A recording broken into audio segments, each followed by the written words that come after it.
करत विविध जप जोग बिरागी। कई दो बंधु प्रेम जनु जीते, गुरु पद कमल पलोटत प्रीते। बार बार मुनि आज्ञा दीनी, रघुबर जाय शयन तब कीनी। चापत चरण लखन उर लाए, सब यस प्रेम परम सचु पाए। पुनि पुनि प्रभु कह सो बहु ताता, तोड़े धरि और पद जल जाता। उठे लखन निस बिगत सुनी, अरुण सिखा धुनि कान।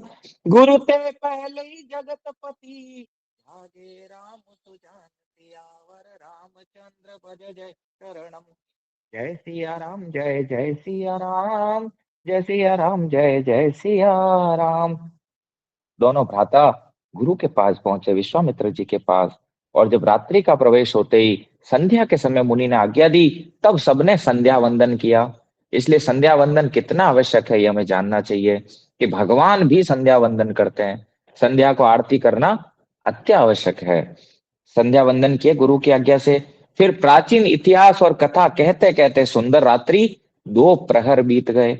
और फिर कथा कह रहे हैं, जैसे हम भी देखो संध्या वंदन के बाद कथा कर रहे हैं, ऐसे ही वहां भी कथा, इतिहास और पुराण की कथाएं चल रही है। और रात्रि के 2 प्रहर कथा करते करते बीत गए हैं। तब श्रेष्ठ मुनि ने जाकर शयन किया। जब मुनिवर उसके बाद शयन के लिए गए, तो शयन करने जब गए तो दोनों भाई उनके चरण दबाने लगे। एक पैर राम जी दबाने लगे और एक पैर लक्ष्मण जी दबाने लगे। बोलते हैं जिनके चरण कमलों का दर्शन और स्पर्श के लिए वैराग्यवान पुरुष भी भांति भांति के जप और योग करते हैं। बोले जिनके चरणों को पाने के लिए कितना योग जप तप किया जाता है। यश प्रभु जी, आवाज आ रहा है? थोड़ा कट कट मनिंदर क्या है, जगदीश प्रभु, बीच बीच में ब्रेक हो रहा है।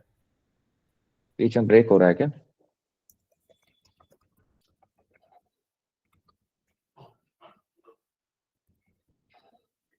अभी ठीक है प्रभु?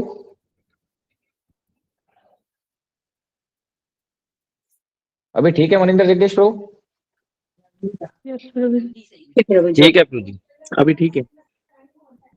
अभी ठीक है ना? ठीक। तो दोनों भाई जो है चरण दबा रहे हैं विश्वामित्र जी के। तो यहाँ पर भगवान शिव बोलते हैं कि जिनके चरणों का दर्शन के लिए योगी, ठीक है, जप करने वाले, तपस्या करने वाले करोड़ों साल तपस्या करते हैं, जिनके चरणों का दर्शन नहीं होता, वे प्रभु चरण दबा रहे हैं अपने गुरु के। कितनी अद्भुत बात है। देखो, ऐसे ही भगवान से हमें सीखना चाहिए कि जब तक माता पिता और गुरु नहीं सो जाए, तब तक हमें शयन नहीं करना चाहिए। कितने अद्भुत है भगवान, कितनी मर्यादाओं का पालन करते हैं। हम तो सेवा की बात करते हैं, केवल ये कहते हैं मैं माँ बाप के साथ रहता हूँ, सेवा सेवा का हम समझते ही नहीं है सेवा होती क्या है वास्तव में। इसीलिए सेवा हमें भगवान से सीखना चाहिए कि सेवा कैसे की जाती है। गुरु के चरणों को दबा रहे हैं दोनों भाई। और वे ही दोनों भाई मानो प्रेम से जीते हुए प्रेम पूर्वक गुरु जी के चरण कमलों को दबा रहे हैं। मुनि ने बार बार आज्ञा दी, तब रघुनाथ जी ने जाकर शयन किया। बार बार विश्वामित्र बोले कि हे पुत्र, चाहो शयन कर लो, हे रघुवर शयन कर लो। कई बार कहने के बाद जब गुरुदेव सो गए, तब भगवान शयन करने गए।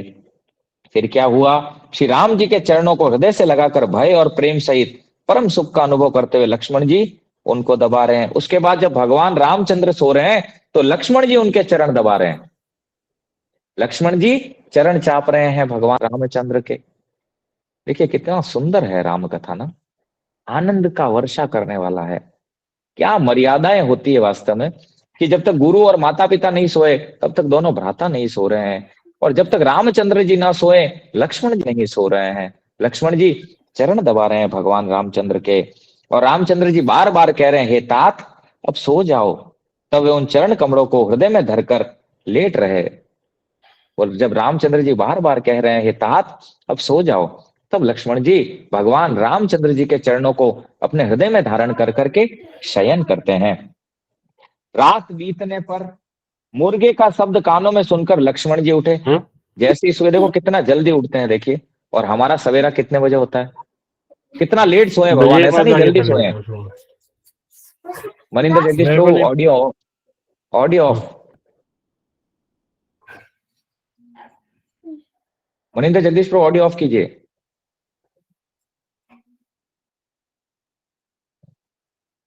तो किस तरह से देखिए दोनों भाई जो हैं मर्यादा की पराकाष्ठा है।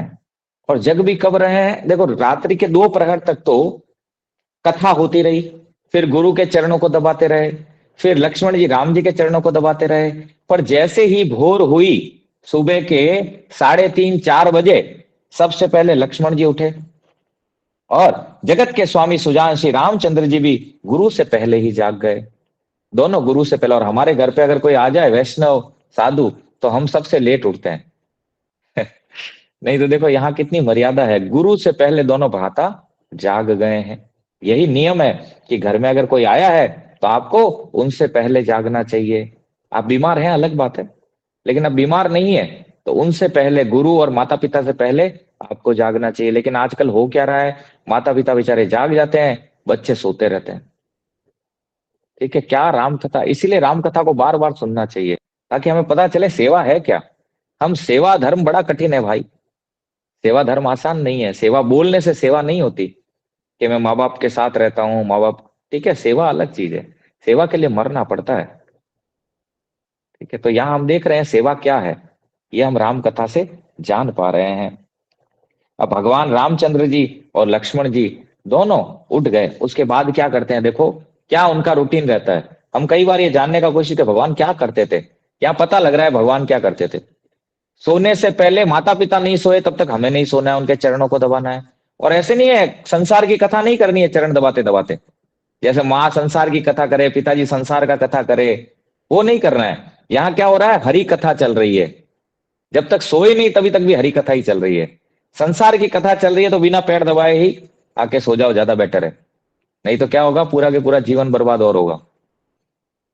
तो हरि कथा चल रही है, राम जी भी कथा सुना रहे हैं लक्ष्मण जी को।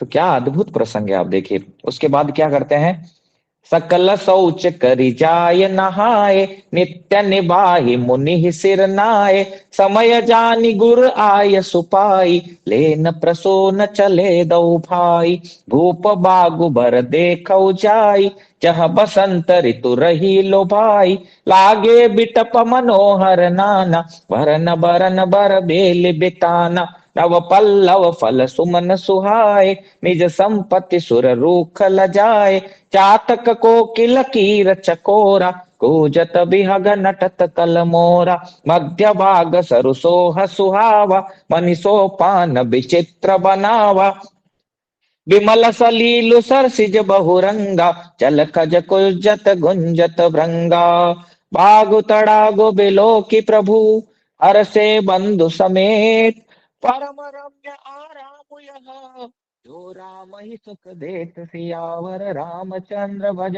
जय शरणम। जय सिया राम, जय जय सिया राम, जय सिया राम, जय जय सिया राम। फिर भगवान उठने के बाद क्या किए, सब सोच क्रिया करके वे जाकर नहाए दोनों भाई। फिर संध्या अग्निहोत्रादि नित्य कर्म समाप्त करके उन्होंने मुनि को मस्तक नवाया। स्नान करके सोच आदि क्रिया करके भगवान अपना नित्य कर्म किया, जैसे हमें 16 माला करना चाहिए। स्नान करके, ठीक है, उसके बाद सोच क्रिया आदि करके हमें अपना चैंटिंग करना चाहिए। फिर क्या किया उन्होंने, मिस मुनि के मस्तक, मुनि के चरणों में मस्तक को नवाया। तो माता पिता के चरणों में अपने मस्तक को नवाना चाहिए। फिर सबसे पहले भगवान, भगवान के चरणों में मस्तक नवाने के बाद माता पिता के चरणों में मस्तक नवाना चाहिए। This is the philosophy. लेकिन हम क्या करते हैं, कई माँ बाप ऐसा ही बोलते हैं माता पिता ही भगवान होते हैं, भगवान के समान होते हैं, भगवान नहीं होते, है ना। तो वो क्या करते हैं, बच्चों को भगवान से दूर करते हैं। अरे हम ही तो भगवान है, हम घर में भगवान है, कहीं कहाँ भगवान को पूजने की आवश्यकता। तो फिर बच्चे वृद्धाश्रम बना लेते, पिताजी आपने भगवान बचपन से बताया नहीं, आपने कहा हम ही भगवान है। तो क्या करें, अब भगवान को नहीं बताया तो फिर, ठीक है, क्योंकि जीव का कल्याण भगवान के चरण पकड़ने में है। तो माता पिता का ये कर्तव्य है कि बच्चों को ये बताए, पुत्र ये भगवान है, पहले इनका सेवा करो। जब वो भगवान का सेवा करेगा तो आपका सेवा करेगा ही, क्योंकि शास्त्र पढ़ेगा तो माता पिता के बिना भगवत प्राप्ति नहीं होता, वो ये जान जाएगा। लेकिन आप शास्त्र से दूर करोगे, भगवान से दूर करोगे, तो वो आपसे भी दूर होगा। आप ये मान के चलो, उस पर आपका अधिकार नहीं है, कि जीव भगवान का है, आपका नहीं है। आपका कोई अधिकार नहीं है उस पर। आपने क्या दिया उसको, ना आप ऑक्सीजन दे सकते हो, ना वाटर दे सकते हो, ना भोजन पचा सकते हो। ठीक है, फिर भी भगवान इतना, शास्त्र फिर भी माता पिता को इतना ऊंचा स्थान देता है, ये शास्त्र को प्रणम्य है। प्रणाम करना चाहिए। और शास्त्र आपको स्थान देता है। शास्त्र पढ़ेगा तो माता पिता का कर्तव्य भी पालन करेगा। अगर वो भगवान को छोड़ेगा तो आपको छोड़ने में देर नहीं लगाएगा। इसका आप विचार करिए। आजकल माँ बाप यही करते हैं। मैं भी जब छोटा था तो यही पूरे मोहल्ले वाले, जब मैं मंदिर जाने लगा तो सब बोले अरे ये साधु बन गया। जब तक शराब पियो, मांसाहार करो, ना माँ बाप कुछ बोलते हैं, ना आस पड़ोसी कुछ बोलते हैं। लेकिन जैसे ही भगवान और संतों का संग करो तो लोग बोलने लगते हैं पागल हो गया है, क्या कर रहा है, कमाएगा नहीं। अरे कमाएगा नहीं तो चलेगा कैसे। संसार गालियां देने लगता है। संसार की स्थिति बड़ी विपरीत है। जैसे आज ही मैं पढ़ रहा था, देखो मीराबाई ने पत्र लिखा। मीराबाई के जीवन में यही घटना घटी थी। तो मैं बताता हूँ क्या बोला गोस्वामी तुलसीदास जी ने। सुनना है आप सबको, हाथ खड़ाइए, सुनना है नहीं सुनना बीच में। कि तुलसीदास जी क्या पत्र लिखे मीराबाई को, और तुलसीदास जी क्या जवाब दिए मीराबाई को, वो हम पढ़ते हैं। ठीक है। मीराबाई बड़ी ही परेशान थी। परेशान होकर के उस समय संतों के शिरोमणि गोस्वामी तुलसीदास जी इस धराधाम पर थे। तो मीराबाई ने पत्र लिखा। पत्र में लिखा, स्वस्ति श्री तुलसी गुण भूषण दूषण हरण गोसाई, बार ही बार प्रणाम करहु अब हरहु शोक समुदायी। घर के स्वजन हमारे जैते सबनी उपाधि बढ़ाई, साधु संग अरु हरु हरि भजन में देत कलेस महाई। बालपने से मीरा कीनी गिरधर लाल मिताई, सो तो अब छूटत नहीं क्यों हूं लगी लगन भरी आई। मेरे मातु पिता के सम हो हरि भक्तन सुखदाई, हमको कहा उचित करिबो है सो लिखिए समुझाई। मीराबाई ने बोला कि हे तुलसीदास जी, आपको प्रणाम है, आप गुण के भूषण हैं। हे गोसाई जी, बार बार आपके चरणों में प्रणाम है, कृपया मेरे शोक का निवारण कीजिए। शोक क्या है? घर के स्वजन हमारे जैते सबनी उपाधि बढ़ाई, कि हमारे घर के जो स्वजन हैं, जिनको स्वजन कहा जाता है, इन सब ने हमारी विपदा को बढ़ा दिया है। क्या किया? साधु संग अरु हरु भजन में देत कलेश महाई। साधु के संग और हरि भजन में बहुत कलेश देते हैं महाराज, भजन करने नहीं देते। कभी विष भेज देते हैं, कभी सांप भेज देते हैं, बड़ी प्रताड़ना देते हैं कि लोग कहे मीरा भई रे बावरी, सास कहे कुल नासी रे। महाराज क्या करें अब। बालपने में मीरा कीनी गिरधर लाल मिताई। बोले हे स्वामी जी, बालपने में ही मीराबाई ने गिरधर लाल से, हाँ बिल्कुल बिल्कुल ठीक है, बालपने में मीरा ने गिरधर लाल से मित्रता कर ली। मेरे तो गिरधर गोपाल दूसरों न खाई, सो तो अब छूटत नहीं क्यों हूं लगी लगन बरी आई। वो तो अब छूट नहीं रहा है क्योंकि लगन लग गई है। साधु संग और हरि भजन की लगन लग गई है, वो तो अब छोड़ने वाली है नहीं महाराज। मेरे माता पिता के समो हरि भक्तन सुखदाई। मैंने तो हरि भक्तों को अपना माता और पिता मान लिया है महाराज, उसी में सुख है। हम सो कहा उचित करीबो है सो लिखिए समुझाई। हे महाराज, मुझे बताइए मेरे लिए क्या उचित है, क्या करना चाहिए मुझे, बड़े असमंजस में हूं। तब गोस्वामी तुलसीदास जी मीराबाई को पत्र लिखते हैं, कवित्व में लिख करके एक ब्राह्मण को देख करके विदा करते हैं मीराबाई के लिए। जाके प्रिय ना राम वैदेही, तजिए ताही कोटि समा, बैरी सम यद्यपि परम स्नेही, तजिए ताही कोटि बैरी समा, यद्यपि परम स्नेही। बोले जिसको राम और वैदेही प्रिय नहीं है, भले वो माता पिता हो, गुरु हो, भाई बंधु हो, पति हो, पत्नी हो, बच्चे हो, अगर राम और लक्ष्मण जिसको, राम और वैदेही जिसको प्रिय नहीं है, उसको छोड़ देना चाहिए, भले वे कितने ही बैरी हो या कितने ही स्नेही हो। ये मीराबाई को पत्र लिखे, आगे लिखे एग्जाम्पल दिए शास्त्रों से, ऐसे ही नहीं बोले वो।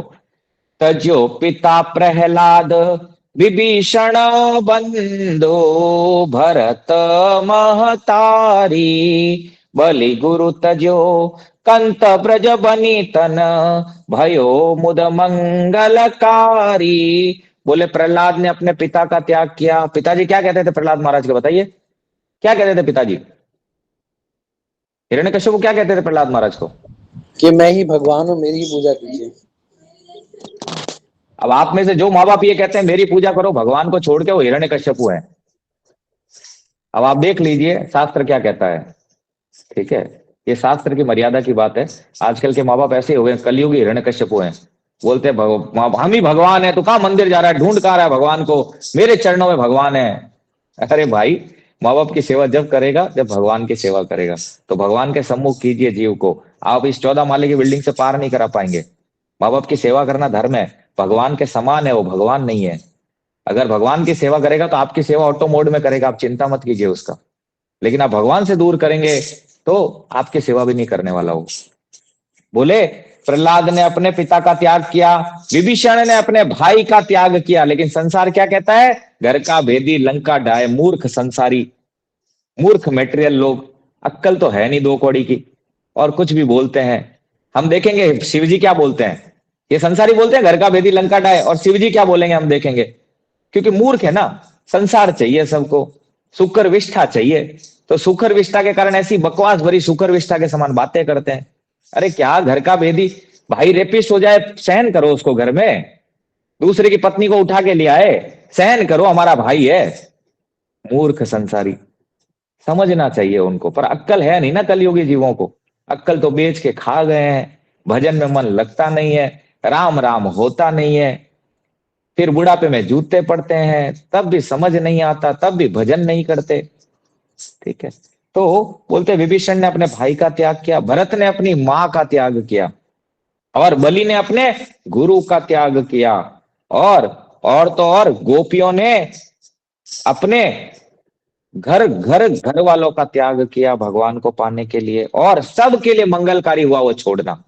भयो मुद मंगलकारी, ये छोड़ना सबके लिए मंगलकारी हुआ। आज उन सबको याद किया जाता है, और उनके माता पिता को भी याद किया जाता है कि कहाँ वो जन्मे। तो सोचिए उनका सभी सभी के लिए आनंद की बात क्या है कि भैया भगवान को पकड़ा जाए तो उसमें कुल की भी कीर्ति है, माँ बाप की भी कीर्ति है, सबकी कीर्ति है, और भगवान को छोड़ दिया गया तो किसी की भी कीर्ति नहीं है। आगे कहे ना तो नेह राम के मनियत, सुहद सुसेव्य जहां लो। बोले ना तो किससे है, नाता केवल राम जी से मानना चाहिए, वही एक जीव के सुहृद है, सुसेव्य है, जहां तक मुझे पता है। गोस्वामी तुलसीदास जी बोले भगवान ही एक जीव के भाई है, माता है, पिता है, और सेवा करने योग्य है।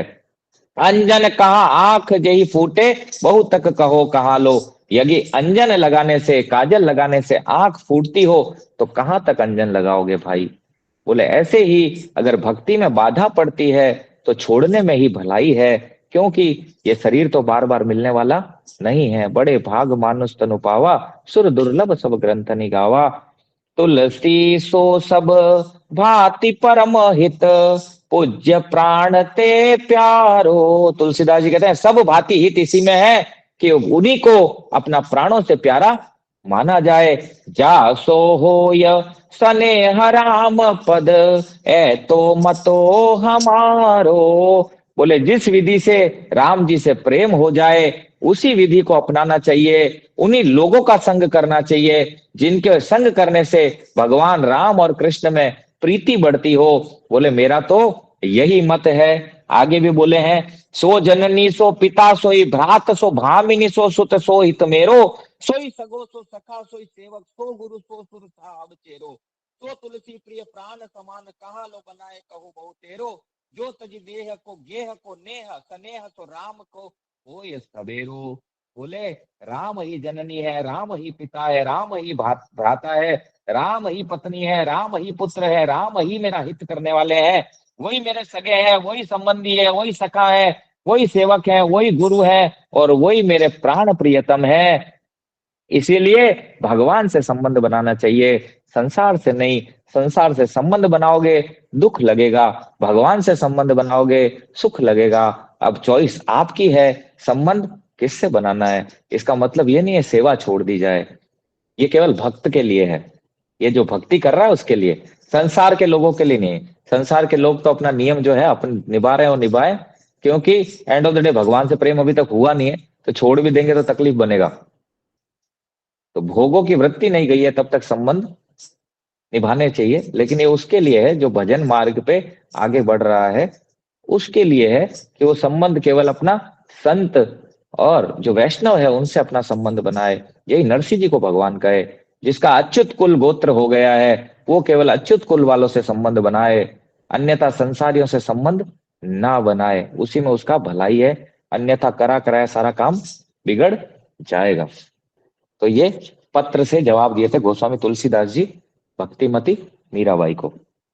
आगे चलते हैं कि भगवान आगे क्या करते हैं कि फिर क्या कर रहे हैं, दोनों भाई जाके मस्तक नवा रहे हैं और समय जानकर गुरु जी की आज्ञा पाकर दोनों भाई फूल लेने गए पूजा के लिए। उन्होंने जाकर राजा का सुंदर बाग देखा और वहां वसंत ऋतु लुभा कर रह रही थी। मन को लुभाने वाले अनेक वृक्ष लगे हैं, रंग बिरंगी उत्तम लताओं के मंडप छाए हुए हैं, नए पत्ते फलों और फूलों से युक्त सुंदर वृक्ष अपनी संपत्ति से कल्प वृक्ष को भी लजा रहे हैं। पपीहे, कोयल, तोते, चकोर आदि पक्षी मीठी बोली बोल रहे हैं और मोर सुंदर नृत्य कर रहे हैं। बागों के बीचों बीच सुहावना सरोवर सुशोभित है, जिसमें मणियों की सीढ़ियां विचित्र ढंग से बनी हुई है। उसका जल निर्मल है, जिसमें अनेक रंगों के कमल खिले हुए हैं। जल के पक्षी कलरव कर रहे हैं और भ्रमर गुंजार कर रहे हैं। देखिए कितना सुंदर है, स्वर्ग से भी ज्यादा इसका स्थिति है कि जो मौसम है वो बसंत का मौसम है। सुंदर सुंदर रंग बिरंगे वृक्ष लगे हैं जो फल और फूलों से युक्त है। ऐसा लगता है कि कल्प वृक्ष को भी लजा रहे हैं वो वृक्ष। और वहां पपीहे, कोयल, तोते, चकोर आदि पक्षी मीठी मीठी वाणी बोल रहे हैं, मयूर सुंदर नृत्य कर रहे हैं। और उस बाग के बीचों बीच एक सुंदर सरोवर है, जिसमें जो सीढ़ियां हैं वो मणि जड़ित सीढ़ियां हैं। पूरे भारतवर्ष में ऐसा कुंड नहीं होगा जिसमें मणि जड़ित सीढ़ियां हो। यहाँ जनकपुर में कितनी है, आप देखिए क्या शोभा है। उसका जल निर्मल है, अनेक रंगों के कमल खिले हुए हैं। जल के जो पक्षी हैं वो कलरव कर रहे हैं, भ्रमर गुंजार कर रहे हैं। बाग और सरोवर का देखकर प्रभु श्री रामचंद्र जी, भाई लक्ष्मण जी हर्षित हुए। यह बाग परम रमणीय है। क्यों रमणीय है?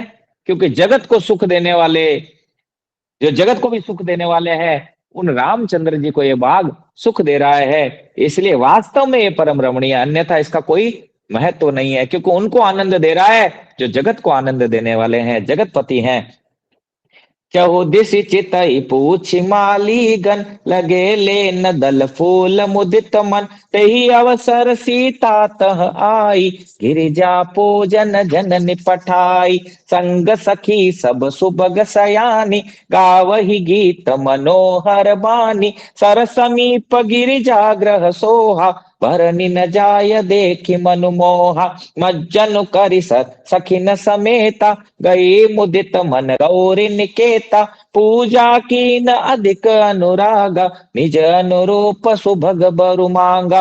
एक सखी सिय संगु बिहाई, गई रही देखन फुलवाई। तेहि दो बंधु बिलो के जाई, प्रेम बिबस सीता पहियाई। तासु दशा देखी सखिना, उलक गात जलु नैन। कहु कारज निज हरत कर, पूछहि सब मृदु बैन। सियावर रामचंद्र भज जय शरणम। जय सिया राम, जय जय सिया राम, जय सिया राम, जय जय सिया राम। अब दोनों भाई एक श्याम वर्ण के, गौर वर्ण के हैं और उस बाग में फूल तोड़ने के लिए आए हैं। चारों ओर दृष्टि डालकर मालियों को ढूंढे जो वास्तव में उन फूलों के अधिकारी थे। देखो भगवान भी परमिशन लेते हैं, हम चोरी करते हैं पर भगवान देखो मर्यादा पुरुषोत्तम है, कोई मर्यादा का उल्लंघन नहीं कर रहे। जो माली है उनको ढूंढने लगे कि भैया कहाँ है वो, और उनसे पूछ करके प्रसन्न मन से पत्र और पुष्प लेने लगे। उसी समय जगत जननी सीता जी वहां आ गई। माता ने उन्हें गिरिजा की पूजा करने के लिए भेजा था। देखो मर्यादा का उल्लंघन नहीं करते। माता ने भेजा है गिरिजा का पूजन करने के लिए पार्वती जी। यही पार्वती जी प्रश्न कर रहे हैं और शिव जी कथा सुना रहे हैं, ठीक है। और उन्हीं पार्वती जी की पूजा करने के लिए तो क्यों नहीं कंफ्यूज हो, बताओ। कंफ्यूजन तो दिख रहा है ना भाई, इसीलिए कंफ्यूज हो रही है। पार्वती स्वयं भी कंफ्यूज हो रही है। पूजा करने के लिए भेजा था। साथ में जो सुंदरी और सयानी सखियां है जो मनोहर वाणी से गीत गा रही है। सरोवर के पास गिरिजा जी का मंदिर सुशोभित है, जिसका वर्णन नहीं किया जा सकता, देखकर मन मोहित हो जाता है। सखियों सहित सरोवर में स्नान करके सीता जी प्रसन्न मन से गिरिजा जी के मंदिर में गई। उन्होंने बड़े प्रेम से पूजा की और अपने योग्य सुंदर वर मांगा गिरिजा जी से। एक सखी सीता जी का साथ छोड़कर फुलवाड़ी देखने चली गई थी। उसने जाकर दोनों भाइयों को देखा और प्रेम में विहल होकर वह सीता जी के पास आई। उसी दौरान क्या हुआ, एक सखी जा उधर गई जहां भगवान राम और लक्ष्मण जी पुष्पों का चयन कर रहे थे। जब उनको देखा तो वो इतनी आनंद से भर गई, प्रेम विहल हो गई, उसका शरीर पुलकित हो गया, नेत्रों में जल भर गया और सीता जी की तरफ दौड़ी। वो दौड़ करके उसकी दशा क्या है, शरीर पुलकित है, नेत्रों में जल भरा है और कोमल वाणी से पूछने पर भी अपनी प्रसन्नता का कारण बता नहीं पा रही है। ऐसे ही जीव को जब भगवान के दर्शन होते हैं तो जीव की यह स्थिति होती है, अश्रु कंप पुलक, जीव कह नहीं पाता, बता नहीं पाता उसके साथ क्या हुआ है, क्या दृश्य देखा है उसने। यही स्थिति उस सखी की है। देखन बाग कुंवर दौ आए, बय किशोर सब भांति सुहाए, श्याम गौर किमि कहो बखानी, गिरा अनयन नयन बिनु बानी, सुनि हरसी सब सखी सयानी, सियहि अति उत्कंठा जानी, एक कयई नपसुत ते आली, सुने जे मुनि संग आए काली, जिन निज रूप मोहनी डारी, कीने स्वबस नगर नर नारी, बरनत छवि जाता सब लोगो, अवसि देखियै देखन जोगो, तासु बचन सियहि सोहाने, तरस लागी लोचन अकुलाने, चली अग्र करी प्रिय सखी सोई, प्रीत पुरातन लखई न कोई, सुमेरि सिय नारद बचन, उपजी प्रीत पुनीत, चकित बिलोकति सकल दिसी, जनु शिशु मृगी सभीत सियावत, रामचंद्र भज जय शरणम। जय सिया राम, जय जय सिया राम, जय सिया राम, जय जय सिया राम। वो सखी जो दर्शन करके आई है भगवान रामचंद्र जी और लक्ष्मण जी के, गौर श्याम के दर्शन जब करके आई है तो बता नहीं पा रही है। सीता जी पूछ रही है, अरे सखी क्या देखा तुमने? फिर उसने अपने आप को संभालते हुए कहा, दो राजकुमार बाग देखने आए हैं सियाजू, जो किशोर अवस्था के हैं, सब प्रकार से सुंदर हैं, वे सांवले और गोरे रंग के हैं, उनके सौंदर्य को मैं कैसे बखान कर कहूं, वाणी बिना नेत्र की है और नेत्रों के वाणी नहीं। वाह, क्या अद्भुत बात कह रही हो सखी। बोले जो नेत्र हैं वो बिना वाणी के हैं, नेत्र बोल नहीं सकते, और वाणी जो है वो बिना नेत्र की है। अब कैसे कहूं, कैसे बखान करूं उनका कि वो कैसे दिखते हैं। अरे बता नहीं सकती मैं, हे सखी मैं बता नहीं सकती। यह सुनकर और सीता जी के हृदय में बड़ी उत्कंठा जानकर जब सयानी सखियां प्रसन्न हुई, तब एक सखी कहने लगी, हे सखी ये वही राजकुमार हैं जो सुना है कि कल विश्वामित्र मुनि जी के साथ आए हैं और जिन्होंने अपने रूप की मोहिनी डालकर नगर के सारी स्त्री पुरुषों को अपने वश में कर लिया है।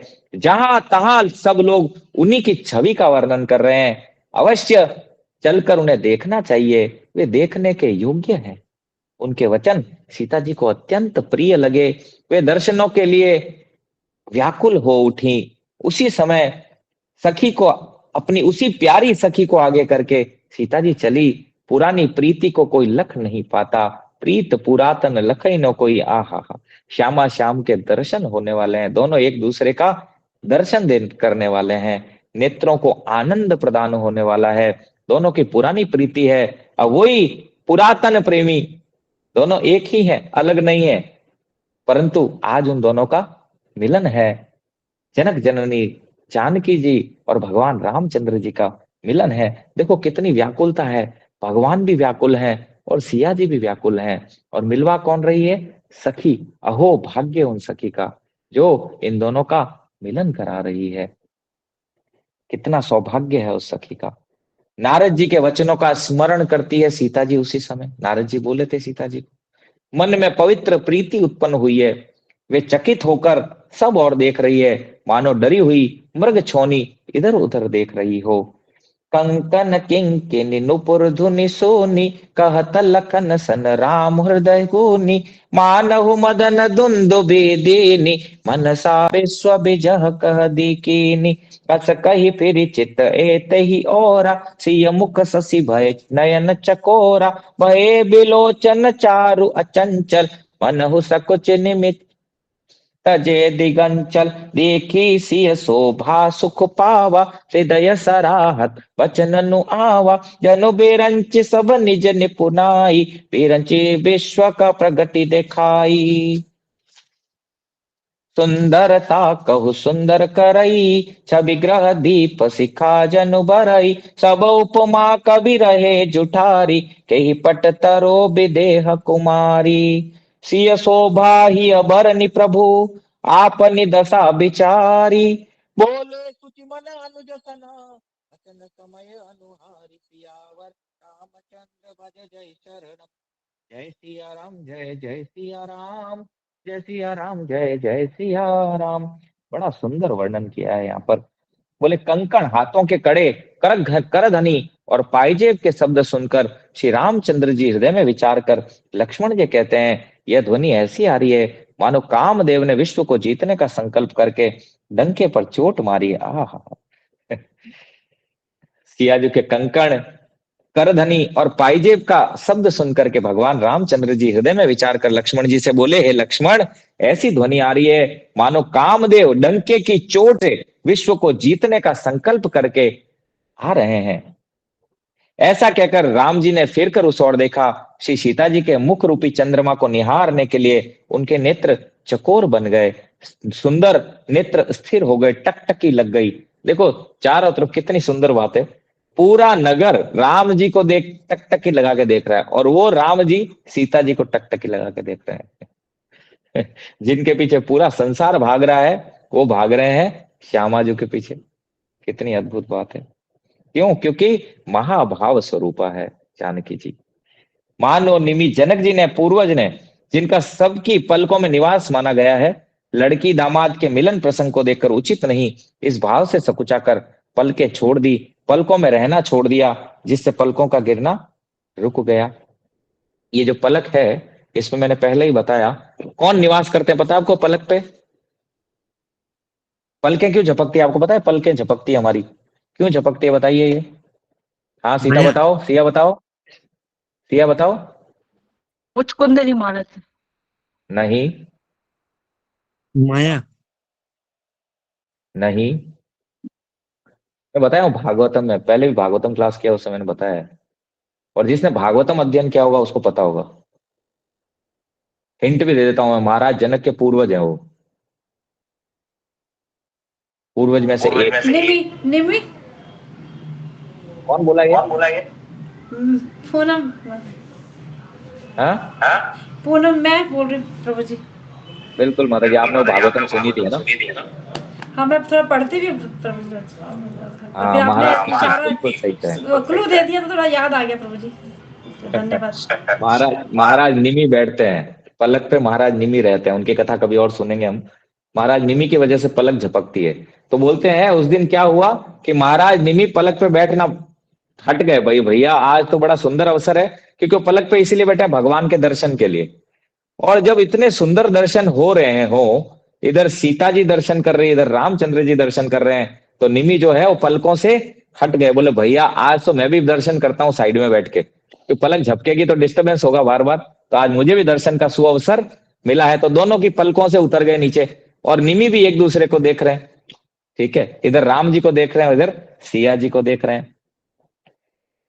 लड़की दामाद के मिलन प्रसंग को देखकर उचित नहीं है। बोले देखो हमारे एक तो भगवान भी है, और ठीक है जनक जननी भी है, एक तो उनका दर्शन, और दूसरा अगर कुल परंपरा की बात की जाए तो हमारे लड़की और दामाद जी हैं, तो अब उन्हें आनंद से दर्शन करने देना चाहिए। पलकों में रहना छोड़ दिया, इसलिए पलकों का गिरना रुक गया। सीता जी की शोभा देखकर राम जी ने बड़ा सुख माना, हृदय में वे उनकी सराहना करते हैं, किंतु मुख से वचन नहीं निकलते। वह शोभा ऐसी अनुपम है मानो ब्रह्मा जी ने अपनी सारी निपुणता को मूर्तिमान कर संसार को प्रकट करके दिखा दिया हो। वह सीता जी की शोभा सुंदरता की भी सुंदर करने वाली है। वह ऐसी मालूम होती है मानो सुंदरता रूपी घर में दीपक की लौ जल रही हो। अब तक सुंदरता रूपी भवन में अंधेरा था, वह भवन मानो सीता जी की सुंदरता रूपी दीप शिखा को पाकर जगमगा उठा, पहले से अधिक सुंदर हो गया। सारी उपमाओं को तो कवियों ने झूठा कर दिया है। मैं जनक नंदी सीता जी की किससे उपमा दूं? बोले सीता जी इतनी सुंदर है कि उपमा के लायक कुछ है नहीं, किसकी उपमा दी जाए, किस मतलब उनकी सुंदरता की बराबरी की संसार में कोई वस्तु ही नहीं है जिससे कि उसकी सुंदरता का, बोले कवियों के पास जितनी उपमाएं हैं उन सबको झूठा कर दिया उपमाओं को। बोले भैया कोई उपमा ही नहीं रही है, किसने उनको, किससे उनकी सुंदरता का उपमा दें। फिर भी थोड़ा बोला गया, बोले जैसे एक मान लो एक सुंदर घर हो और उसमें सुंदर दीपक की लौ जल रही हो, पर ये भी बोले नहीं नहीं नहीं नहीं ये भी कम है। चंद्रमा, अरे नहीं नहीं वो कहाँ ठहरे सीता जी के आगे। तो बोले सुंदरता इतनी है कि उसका वर्णन हो ही नहीं सकता, कोई वस्तु ही नहीं है जिससे उसकी बराबरी हो। इस प्रकार हृदय में सीता जी का स्वभाव का वर्णन करके और अपनी दशा को विचार कर प्रभु रामचंद्र जी पवित्र मन से अपने छोटे भाई लक्ष्मण जी से समयानुकूल वचन बोले। उसी समय रामचंद्र जी लक्ष्मण जी से सुंदर वचन कह रहे हैं। हम देखते हैं क्या वचन कहते हैं। तात जनक तनया यह सोई, धनुष यज्ञ जहि कारण होई, पूजन गौरी सखी ले आई, करत प्रकाश फिरई फुलवाई, जासु बिलो की अलौकिक शोभा, सहज पुनीत मोर मनु क्षोभा, सो सब कारण जान विधाता, फर कही सुबद अंग सुनु भ्राता, रघुवंश निकर सहज स्वभाव, मनु कुपंथ पगु धरई नकाऊ, मोहि अतिशय प्रतीत मन केरी, यही सपने हुत पर नारी नहेरी, जिनके लय ही नरि पुरन पीठी, नहीं पावही परतीय मनु ठीठी, मगन लय न जिनके नाही, ते नरवर थोरे जग माही, करत बत कही अनुजसन, मनसिय रूप लोभान, मुख सरोर मकर मुख सरोज मकरंद छवि, करई मधुपैव पान, सियावर रामचंद्र भज जय शरणम। जय सिया राम, जय जय सिया राम, जय सिया राम, जय जय सिया राम। तभी रामचंद्र जी लक्ष्मण जी से कह रहे हैं, तात यह वही जनक की कन्या है जिसके लिए धनुष यज्ञ हो रहा है, सखियां इसे गौरी पूजन के लिए ले आई हैं, यह फुलवाड़ी में प्रकाश करती हुई फिर रही है। बोले फुलवाड़ी वैसे ही इतनी सुंदर है और उस फुलवाड़ी में प्रकाश करते हुए ये जनक नंदनी घूम रही है, जिसकी अलौकिक सुंदरता देखकर स्वभाव से ही पवित्र मेरा मन शुद्ध हो गया। वह सब कारण अथवा उसका सब कारण तो विधाता जाने, किंतु हे भाई सुनो, मेरे मंगलदायक दाहिने अंग फड़क रहे हैं, कुछ शुभ होने वाला है। बोले इस इतनी अलौकिक है ये कि मेरे मन को भी शुद्ध कर दिया इसने। जो सबके मन को चुराने वाले हैं उनके मन को चुराने वाली है जानकी जी। ठाकुर जी यहाँ कह रहे हैं कि मेरा मन भी शुद्ध हो गया है। बोले पता नहीं विधाता जाने कि क्या होने वाला है, इसका कारण क्या है। और मेरा दाहिना अंग फड़क रहा है। रघुवंश देखो भगवान ऐसी लीला कर रहे हैं, पहचान भी ना पाए कि भगवान है। कितना मतलब अद्भुत ड्रामा कर रहे हैं भगवान। रघुवंशियों का यह सहज स्वभाव है कि उनका मन कभी कुमार्ग पर पैर नहीं रखता। मुझे तो अपने मन का अत्यंत ही विश्वास है कि जिसने जागृत की कौन कहे, स्वप्न में भी पराई स्त्री पर दृष्टि नहीं डाली है। देखो क्या है रघुवंश और क्या है रघुवंश की महिमा। भगवान बोल रहे हैं कि मुझे मेरे मन पर पूरा विश्वास है, आज तक इसने कुमार्ग पर पैर नहीं रखा है। बोले जागृत की तो कौन कहे, स्वप्न में भी कुमार्ग पर नहीं गया ये, और पराई स्त्री पर तो कभी दृष्टि इसने डाली ही नहीं है। और आज संसार देखो क्या बुरी स्थिति है। और इतने महान महान हैं हमारे पूर्वज, हमारे इतिहास और पुराणों की कथाएं कितनी सुंदर है, उसके अनुसार अगर कोई चले तो संसार कितना सुंदर हो जाए। आगे कह रहे हैं, रण में शत्रु जिनकी पीठ नहीं देख पाते, अर्थात जो लड़ाई के मैदान से भागते नहीं, पराई स्त्रियां जिनके मन और दृष्टि को नहीं खींच पाती, और भिखारी जिनके यहाँ से नहीं नहीं पाते हैं, खाली हाथ नहीं लौटते, ऐसे श्रेष्ठ पुरुष संसार में थोड़े हैं। अब भगवान बताए श्रेष्ठ पुरुष कौन है। श्रेष्ठ पुरुष उसको कहते हैं जो रण में पीठ नहीं दिखाते। आज तक रघुवंश की महिमा है कि रण में पीठ नहीं दिखाया है, मैदान से भागते नहीं है, प्राण जाए पर वचन न जाए। पराई स्त्रियां उनके मन को अपनी ओर खींच नहीं पाती। और भिखारी अगर आ जाए मांगने वाला तो नहीं नहीं सुनते हो, मतलब नहीं, भिखारी को ये नहीं पता नहीं है। प्रभु जी वॉइस नहीं आ रहा। नहीं आ रही है।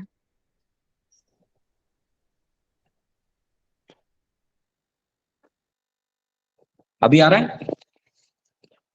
यस यस प्रभु प्रभु जी। जी। यस। तो बोलते हैं कि वास्तव में श्रेष्ठ पुरुष कौन से हैं? श्रेष्ठ पुरुष वो हैं जो रण में पीठ नहीं दिखाते, ठीक है। दूसरे वह हैं जो पराई स्त्रियां इनके मन और दृष्टि को खींच नहीं पाती, पराई स्त्री को माँ के समान माने, पर स्त्री जाने जेते माँ के समान पराई स्त्री को समझे। और भिखारी अगर उनके द्वार पे आ जाए तो बिना भिक्षा के नहीं जाते, जो मांगे दे देते हैं, खाली हाथ नहीं लौटते। बोले ऐसे श्रेष्ठ पुरुष संसार में थोड़े ही हैं। इसी रघुवंश में महान महान प्रतापी राजा हुए हैं, ठीक है। जैसे इसी इसी कुल में हरिश्चंद्र आए हैं, जो देखो सत्य के लिए क्या क्या छोड़ दिए, स्वप्न में दान किए थे उसको भी न्यौछावर कर दिए। महाराज शिबी, क्या किया था महाराज शिबी ने, बताएगा आप में से कोई? हाँ बताइए बताइए। प्रभु जी उन्होंने अपने अंग काट कर दिए थे अर्जुन के मांस के बदले में। हाँ, देखो कबूतर के वजन के बराबर मांस काट के पूरे शरीर का मांस काट के दे दिया उन्होंने महाराज। इतने महान महान राजा इस आए हैं। यो श्री राम जी छोटे भाई से बातें कर रहे हैं, पर मन सीता जी के रूप में लुभाया हुआ उनके मुख रूपी कमल के छवि रूप मकरंद रस को भौरे की तरफ पी रहे हैं। बोले बातें तो कर रहे हैं, लक्ष्मण जी को कह रहे हैं, परंतु मन रूपी भौरा जो है वो सीता जी के मकरंद रस को पान कर रहा है। चितवती चकित चहु दिस सीता, कह गए नप किशोर मनु चिंता, जहां बिलो की मृग सावक नैनी, जनु तह बरिस कमल सित सेनी, लता ओट तब सखी न लखाए, श्यामल गौर किशोर सुहाए, देखी रूप लोचन ललचाने, हर से जनु निज नीर पहचाने, थके नयन रघुपति छवि देखे, पलकनि हो परिहरि निमेष, अधिक स्नेह देह बे भोरी, सरद ससिह जनु चितव चकोरी, लोचन मग राम ही उर आनी, दीने पलक कपाट सयानी, जब सिय सखी न प्रेम बस जानी, कही न सकही कछु मन सकुचानी, लथा भवन ते प्रगट भे, तेहि अवसर दौ भाई, निकसे जन जुक बिमल बिदु, जलद पटल बिल गाई, सियावर रामचंद्र भज जय शरणम। जय सिया राम जय जय सिया राम, जय सिया राम जय जय सिया राम। ये तो राम जी की दशा थी। अब सीता जी की क्या दशा है? सीता जी चकित होकर चारों ओर देख रही है, मन इस बात की चिंता कर रहा है कि राजकुमार कहाँ चले गए। बाल मृग नयनी, मृग के छोने कैसी आंख वाली, देख सीता जी की आंखें कैसी है, मृग नयनी है वो, ठीक है। जैसे मृग की आंखें होती है वैसे सीता जी की आंखें हैं। सीता जी जहां दृष्टि डालती हैं वहां मानो श्वेत कमलों की कतार बरस जाती है। तब सखियों ने लता की ओट में सुंदर श्याम और गौर कुमारों को दिखलाया। तब लता की ओट में फूल चयन कर रहे थे राम और लक्ष्मण जी। तब सखियों ने दिखाया, देखो देखो वो रहे श्याम और गौर वर्ण के दोनों राजकुमार। सीता जी जहां दृष्टि डालती है वहां मानो श्वेत कमलों की कतार बस जाती है। उनके रूप को देखकर नेत्र ललचा उठे, वे ऐसे प्रसन्न हुए मानो उन्होंने अपना खजाना पहचान लिया। बोले नेत्र इतने खुश हो गए मान लो उनको खजाना मिल गया हो। कितनी सुंदर उपमाएं हैं। श्री रघुनाथ जी की छवि देखकर नेत्र निश्चल हो गए, पलकों ने भी गिरना छोड़ दिया। अधिक स्नेह के कारण शरीर विहल बेकाबू हो गया, मानो शरद ऋतु के चंद्रमा को चकोरी देख रही हो। नेत्रों के रास्ते श्री राम जी को हृदय में लाकर चतुर शिरोमणि जानकी जी ने पलकों के किवाड़ लगा दिए। जैसे ही उन्होंने भगवान रामचंद्र जी की छवि के दर्शन किए, जैसे ही दर्शन किए नेत्रों से, और इन नेत्रों के किवाड़ बंद कर दिए, आहा, और नेत्रों से हृदय की ओर ले गई उन रामचंद्र जी को, उन श्याम वर्ण नील सोररो नील मणि नील निर्धर श्याम को जानकी जी अपने आंखों के द्वारा अपने हृदय में ले गई और जी भर करके उनका दर्शन कर रही है। आंख मूंद कर उनका ध्यान करने लगी। जब सखियों ने सीता जी को प्रेम के वश जाना तब वे मन में सकुचा गई, कुछ कह नहीं सकती थी। उसी समय दोनों भाई लता मंडप में से प्रकट हुए मानो दो निर्मल चंद्रमा बादलों के पर्दे को हटाकर निकले हो। आहा, तभी दोनों भाई फूल चयन करते करते उस फुलवारी में से सीता जी के सामने आए।